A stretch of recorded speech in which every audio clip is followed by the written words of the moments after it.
Alright, tonight I'm going to show you how to make a deep dish pizza. This pizza is vegan and gluten-free and healthy and delicious. For the crust, we're going to use instant polenta. And I'm just going to follow the directions on the package to cook the polenta first. When it's almost finished cooking, I'm going to also add some dried rosemary to give it a nice Italian flavor. So you're going to cook the polenta according to the directions in a pot of boiling water. And use a wooden spoon as you're stirring it. It's going to start to get really thick really fast. When it does that, I find it's easiest to just take it off the heat, turn off the heat, and then continue to stir it. Break up any clumps of polenta that didn't get totally mixed in with the water. Then you're going to take that and you're going to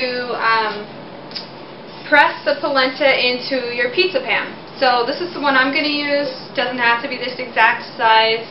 And if you don't want to do deep dish, just use a large flat pizza pan or cookie sheet and just spread the polenta out. I am going to grease this with a little bit of olive oil just so it doesn't stick. However, if you don't want to use oil, what you could do is line this with plastic wrap, press the polenta in for your crust, let it cool, then you could flip it out onto a pizza sheet or cookie sheet covered with parchment, and then you can bake it and you don't need to use any oil. And then I'll show you the next step. Okay, I've just finished cooking the polenta. I want to show you the consistency is really pretty thick. You might notice some chunks of the polenta flour that did not get mixed thoroughly. So I've got a wooden spoon. I'm just going through making sure it all gets mixed in. And then next step is I'm going to spread it into this pan. Alright, so I've just finished smoothing the polenta into my pizza pan here using this wooden spoon. So here's what it looks like, and now that it's all smoothed out, the next thing is I'm going to pre-bake this a little bit, and then I'm going to add my toppings to it.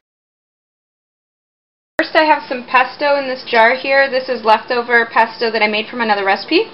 I got a fresh sliced Roma tomato, roasted red peppers that I bought at the store in a jar. I've got fresh chopped garlic, a couple of cloves there, and my favorite Kalamata olives. Some other toppings that would be great would be spinach, mushrooms, asparagus, broccoli. Pesto sauce, just use spaghetti sauce. First I did the pesto, and then as you can see I really loaded it with all my other ingredients. So I just finished broiling the pizza for about 5 to 10 minutes. You can see like the garlic got a little bit of brown, everything got a little more crispy. And the last thing I'm going to add is my mock parmesan topping, which yes, I also use for my lasagna topping. It's probably like half almond meal, half cup nutritional yeast, and then half a teaspoon of garlic powder. So I'm just going to sprinkle some of this on top of the pizza. I'm going to let it cool for a bit before I slice it. Alright, the polenta pizza is done. It is smelling delicious. Here's what it looks like. Deep dish, vegan, gluten-free pizza.